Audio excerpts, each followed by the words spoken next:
Africa. Kwame Sakwe, Ijupi Waswanta. Kwame Sakwe, Ijupi Waswanta. Kwame Sakwe, Ijupi Waswanta. Kwame Sakwe, Ijupi Waswanta.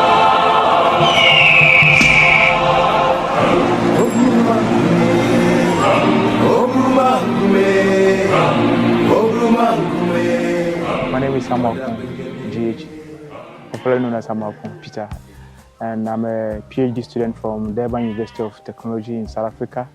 And I'm having my exhibition that focuses on reminiscing of slavery on Ghanaian community, a post-colonial conversation on historical manifestation of slavery in Ghana.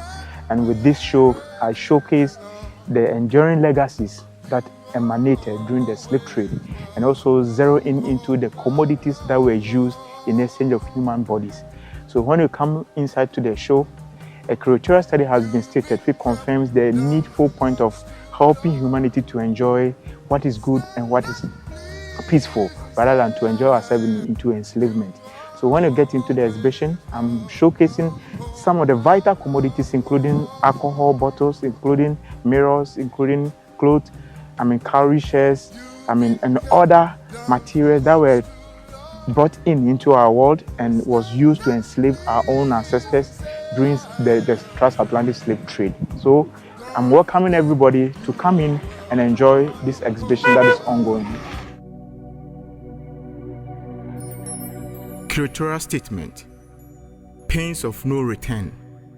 Body, mind, and spirit all combine to make the creature human and divine. The earth is the expression of enslaved souls, affirm the mind, the messenger of the hour of human brutality, to speed between yourself and the source of power. Would you know that life is abundant and love is doubled for all you give? There is no greater means than helping someone to live instead of enslaving them through the body, mind, and spirit, as stated by Collier, 2009. The transatlantic slave trade remains one of the most brutal and dehumanizing episodes in human history.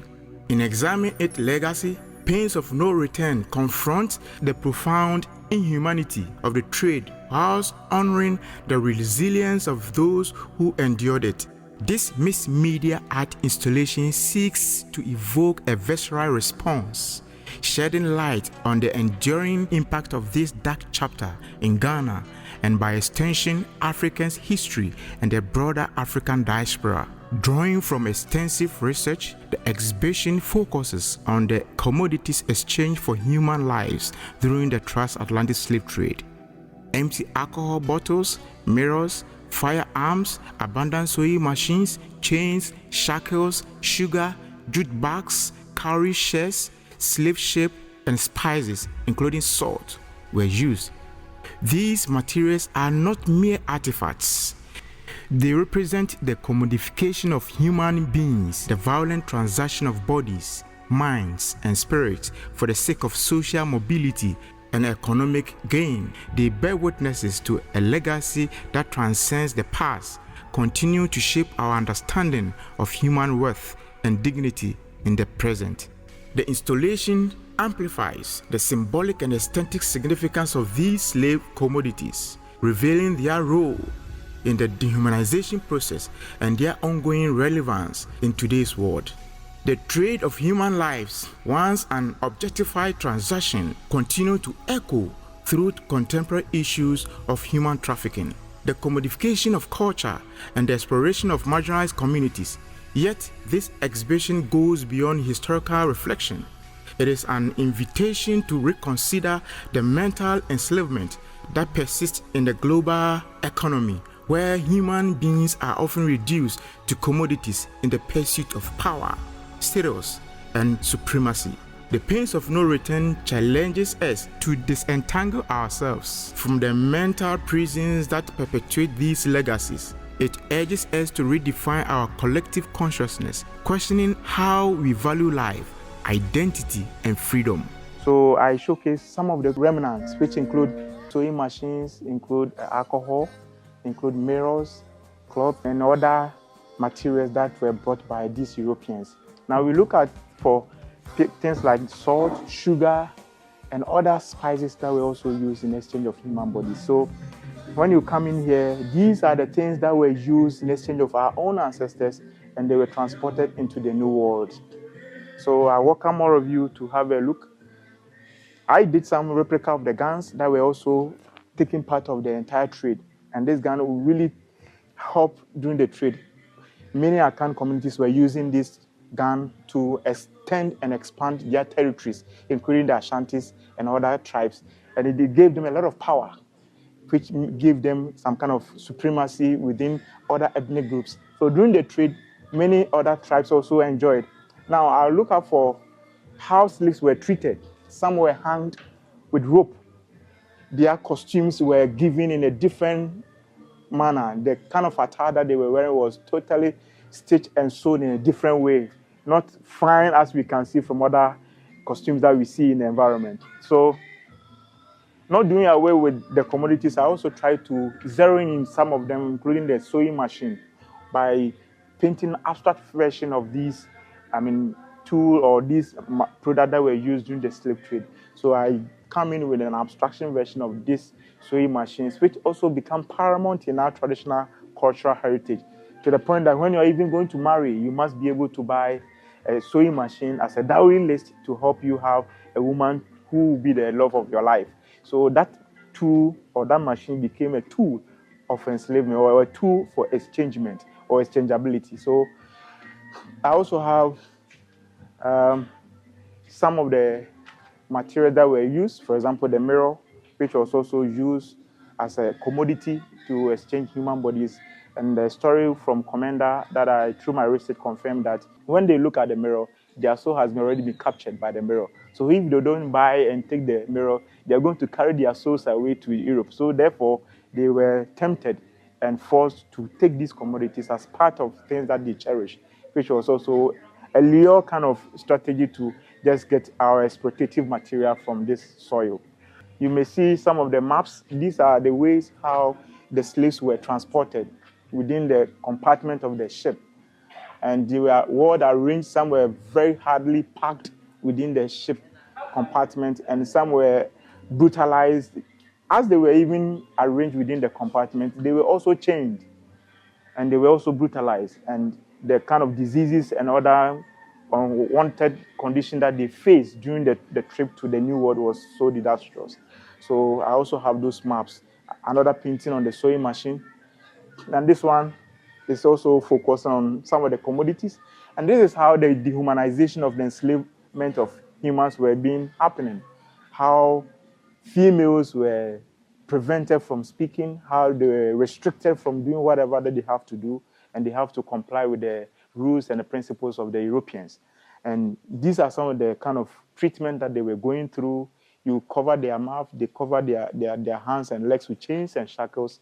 And then this is the product that ended them to this point. That is the salt and other sugar and other material that were used in exchanging them to enjoy or to go through this pain and suffering that were being put on them by the slave masters. Okay, so I would like also to take you through that painting over here. And with this painting, I focus on the various type of dehumanization that Africans, for example, Ghanaians went through. And when you look at the work, some were being chained on their neck, females were chained, some were even naked without wearing anything. Others who were very stubborn and like rebels were also given a neck chain with the hooks on it. So when they try to run away, these hooks will hold some kind of materials which will prevent them from running away from their own masters. And some who were much more talkative and rebels in speaking were closed with this mouth mask to prevent them from not speaking and bringing any malicious, decisions. Coming to this painting talks about the performance and the duty of the chain. The chain performed a lot of things during the trade, and chains were used to restrict people's movement and whatever that they were doing. it was being restricted by these chains. So I also present the figure face with some marks. These marks that you see over there were some of the pains and anguish that they go through. For example, in the northern region, some slavers were brutalized by, giving them cicatrices and giving them markings on their faces. And my research confirmed that they did this because they saw that the slave masters were not interested in those faces that were having marks. So they have to create these marks, even though the cicatrice and the scarification was something that was traditional within the northern part of Africa, or for example, Ghana. But because of the trading, it forces some of the traditions to engage into scarifying their faces to, hide their identity, which did not allow most of the masses to embrace such slaves. Okay. So this is what I call the slave mother. The slave mother, who was quite young, had been brutalized during the trade. And because she was so beautiful, she was always taken by every master to bed. They were just raping her, and it got to a point he even lost one of her breasts. Notwithstanding losing her breast, she was still brutalized. But I asked myself, what was the things that were used to enslave this beautiful woman? Is it the salt, the alcohol, the mirrors that really transform this human into a slave commodity? And how was the end? He was being strangled by this rope, which was taking her life from her. So these are some of the things that I really want to project, let people understand the pain and the anguish and the brutality that our ancestors went through. Thank you. So when we come here, definitely there was a way to transport the slaves. And the one most basic ways that we're transporting the slaves were through the ship. And this ship can carry huge number of slaves that were transported to the Caribbean, to the Americans, and other areas. And you imagine how the first day of being in a ship that you haven't been in it, the stormy sea, the scent of the sea, and other things that you may go through, the heat and everything. And above all, these European masters made it possible to carry our own ancestors to the diaspora. Now, there is one big research outcome that I was able to deduce from my work, and that was the role of the chiefs. Our chiefs play a vital role during the trade. This work gives us an overview of how our chiefs really play a role in enslaving our own people. When the slave masters came, they came to meet the chiefs, and the chiefs were giving them some vantage point even to build these castles and forts. And when it comes to the enslavement, our traditional leaders were already practicing domestic slavery, where slaves were taken and were being used within the society and within the palace and the kingdoms. They were not beaten and brutalized. So, but when the Europeans came with the exploitation of our natural resources, they began to exploit our natural resources. Then, instead of they being focused on the gold, they rather focus on human bodies. So when our fathers or our chiefs go in for wars and have slaves, they then believe and think that they can sell the slaves to these masters, because at that time, plantation in Europe was rising up, and they needed a lot of laborers to go there and work. And in that course, most of our chiefs sell our own people to the Europeans. And that's why I was able to come out with this painting. Now, I would like to talk much about this work, which really becomes the major focal point for the entire show. And this is where I bring the confronts of the slaves and the commodities together. So I do a composition of the slave commodities like the guns, the cloth, the beads, the sewing machine, the mirrors, rice or sugar, salt, gold, cowrie shells, alcohol, and then even the educational system that they brought to us. So all these things were really planned in a way that they will have their way through us. And if you look at our educational system, some of them, even in our schools, they write boldly on our building that speak only English. So in that point, they were also diminishing our own language. And language is embedded with culture. Language is embedded with everything that we live with. So when we pick their language, the English language, means now we are living a life that does not belong to us, but it belongs to them. So I bring all these materials together to speak volume to the existence of these commodities being used in exchange of human bodies. The slaves the alcohol, the Bible, the beads, the guns, and at the end of the day, they were transported through the door of no return. And out of the door of no return, I rather rephrase it as a pain of no return instead of door of no return, because it was a human being that experienced it, not the door. So that's why I titled the thing "The Pains of No Return." With this work, which focuses on one of the ships that was being used in transporting the slave, but I've done a stormy sea with a ship and then the cage following the ship. What does it mean? It means that within our metaphorical mindset, I wish they even come and begin to pull the buildings that they were having over here to help them exploit us. So I'm now focusing by giving them the cage along, so they won't come again and pick anybody from here because they have taken the cage away. So this is the reason why I did this painting, which talks about some of the commodities. Therefore, I also delve into the dungeon and also see what we have in the dungeon. So the installation talks about how the slaves were arranged within the compartment of the ship. And they were tightly arranged. Some were going through diseases, some were sick because of the way the space was so tight and compact over there. And some were also trying to retaliate with the masters, and some end up jumping into the sea because the kind of brutality that they were going through was too much for them, and they end up taking their life by themselves. So these are some of the reasons why I bring all these materials together to form that narrative that happened 400 to 300 years back. Now, we are going through the dungeon. And the dungeon, initially, these fonts were used for lodge for European masters that came. They were lodging. They were not enslaving anybody here.